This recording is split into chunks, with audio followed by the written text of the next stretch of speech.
বর্তমানে ট্রেনে যাতায়াত করা যাত্রী বা রেল স্টেশনের কোনো কমতি নেই, কিন্তু বর্তমানে গ্রামের কিছু ছোট ছোট রেল স্টেশন বন্ধ হয়ে পড়ে রয়েছে। তেমনই কমলাপুরের ছোট্ট একটি রেল স্টেশন বন্ধ হয়ে পড়ে রয়েছে। রাতে নিরিবিলি পরিবেশকে ছিন্ন করে না জানি কত ট্রেন চলে যায়, কিন্তু কোনোটাই থামে না। কোনো এক সময় কোলাহল দিয়ে ভরা এই রেল স্টেশন এখন পতিত পড়ে রয়েছে। বর্তমানে এখানে এখন পাখিরাও আসে না, শুধু দেখা যায় নিরিবিলি পরিবেশ। কমলাপুরে এই স্টেশন বন্ধ হয়েছে প্রায় 10 বছর হয়ে গেল। আর এটা বন্ধ হওয়ার কারণ এখানে থাকা একটি মেয়ের আত্মা। যে ওই মেয়েটাকে রাতে দেখেছে সে আর পরবর্তী দিনটাকেই দেখতে পায়নি।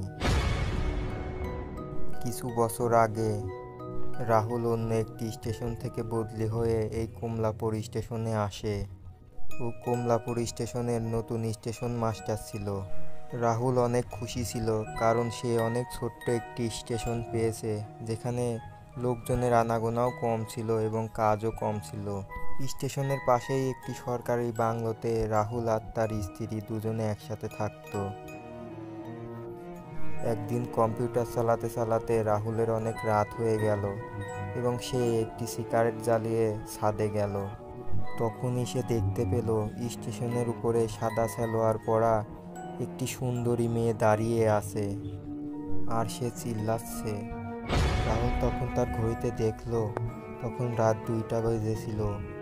রাহুল এইটা ভেবে অবাক হলো যে রাত 2টার দিকে স্টেশনে এই মেয়েটি কি করছে আর চিল্লাচ্ছেই বা কেন।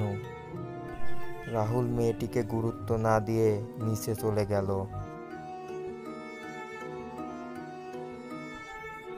পরবর্তী দিন রাহুল আবার ছাদে গেল এবং ও দেখলো ওই মেয়েটি ওখানেই দাঁড়িয়ে আছে। পরবর্তী দিনই রাহুল স্টেশনে মেয়েটিকে দেখার কথা স্টেশনের সকল কর্মচারীকে বলল, কিন্তু সবাই বলল রাহুলের এটা ভুল ধারণা। প্রতিদিনের মতো রাহুল আজকেও সিগারেট জ্বালিয়ে ছাদে গেল আর সে আজকেও দেখলো ওই মেয়েটি স্টেশনে দাঁড়িয়ে চিল্লাচ্ছে। আর অন্য কাউকে নয়, সে রাহুলকেই জোরে জোরে ডাকছিল। আর রাহুলও সামনে পিছে কিছু ভাবনা চিন্তা না করে ওর স্যান্ডেলটি পরে ও স্টেশনের দিকে হাঁটা ধরল। কিন্তু ও যেই মেয়েটির কাছাকাছি গেল, মেয়েটি স্টেশনের আরও ভিতরের দিকে যেতে থাকলো। তখনই রাহুল মেয়েটিকে বলল, আরে ওই মেয়ে, তুমি চিল্লাচ্ছিলে কেন আর অন্ধকারে এখন কোথায় যাচ্ছ? মেয়েটি মুচকি হাসলো এবং তার দাঁতে উন্নতি ধরে বলল, এসো রাহুল বাবু, এসো আমার পিছনে এসো। মেয়েটির এই কথাতে রাহুল সম্মোহিত হয়ে গেল এবং আগে পিছে না ভেবেই মেয়েটির পিছে যেতে থাকলো। মেয়েটি আস্তে আস্তে দৌড়াতে থাকলো এবং শুধু এইটুকুই বলতে লাগলো, এসো রাহুল বাবু, এসো আমার পিছনে এসো। আর রাহুলও পাগলের মতো ওই মেয়েটির পিছে পিছে দৌড়াতে থাকলো। মেয়েটি যেতে যেতে অন্ধকারের মধ্যে ঢুকে গেল এবং গায়েব হয়ে গেল। আরে ওই মেয়ে, কোথায় গেলে? কোথায় তুমি? আমি তো তোমাকে দেখতে পাচ্ছি না। কোথায় হারিয়ে গেলে? সামনে এসো। মেয়েটিকে আর কোথাও দেখা গেল না, না তার আর আওয়াজ আসলো। তখনই রাহুল পিছনে ঘুরল তো দেখলো মেয়েটি তার পিছনেই দাঁড়িয়ে রয়েছে। তুমি আমার পিছেই দাঁড়িয়েছিলে তো কথা বলনি কেন? এটা বলার পর রাহুলের চোখ মেয়েটির পায়ের দিকে পড়ল। ওর পা দেখে রাহুলের কলিজা কেঁপে উঠল, কারণ মেয়েটির পা উল্টো দিকে ঘুরেছিল। এবার রাহুলের শরীর থেকে ঘাম ঝরতে থাকলো। সুন্দর দেখতে সেই মেয়েটি এখন ভয়ঙ্কর পেটে রূপান্তর হয়েছিল, যার লাল চোখ, মুখে একটি আঁচড়ের দাগ এবং বড় বড় দাঁত ছিল। এসব দেখে রাহুল অনেক ভয় পেয়ে গেল এবং হাত জোর করে বলল, আমাকে ছেড়ে দাও, আমাকে যেতে দাও। আমি তোমার কি ক্ষতি করেছি? দয়া করে আমাকে ছেড়ে দাও। মেরে ফেলবো, সবাইকে মেরে ফেলবো, সব ছেলেদেরকে মেরে ফেলবো, কাউকে আমি ছাড়বো না। এমনটা বলে পেটটি রাহুলের গলায় জোরে কামড় বসিয়ে দিল।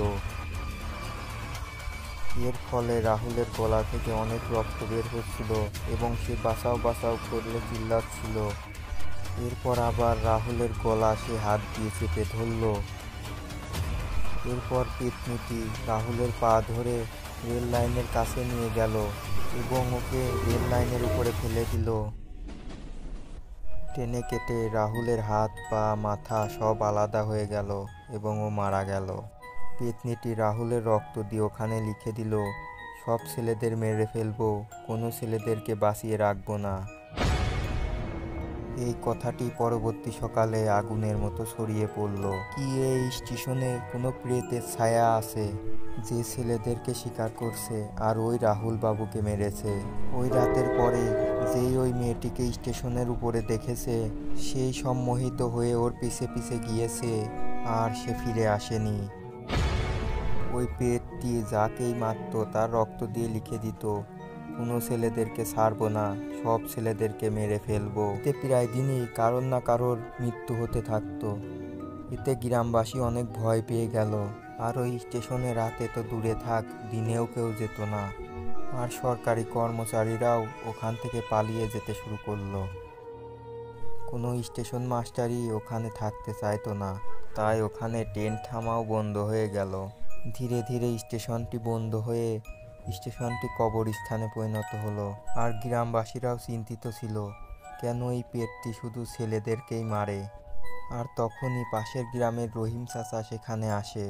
আমি জানি এসব কেন হচ্ছে, আর ও কেনই বা শুধু পুরুষদেরকেই শিকার করছে।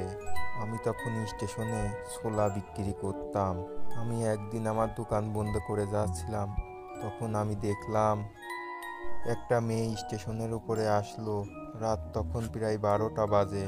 মেয়েটি খুব প্রয়োজনে কোথাও যাচ্ছিল। তখন স্টেশনেও বেশি লোক ছিল না, 1-2জন লোক ছিল। মেয়েটি দাঁড়িয়ে ট্রেনের জন্য অপেক্ষা করছিল। কোনো কারণে ট্রেনটি আসা ক্যান্সেল হয়ে যায়।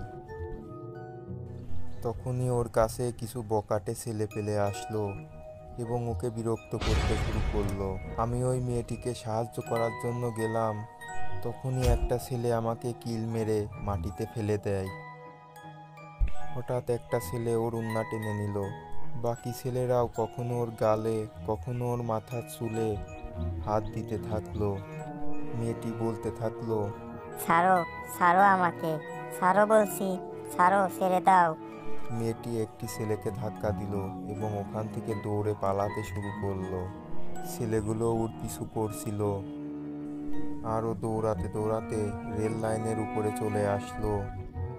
ও বুঝতে পারার আগেই সামনে থেকে একটি মালগাড়ি এসে ওকে একেবারে পিষে দিয়ে চলে যায়।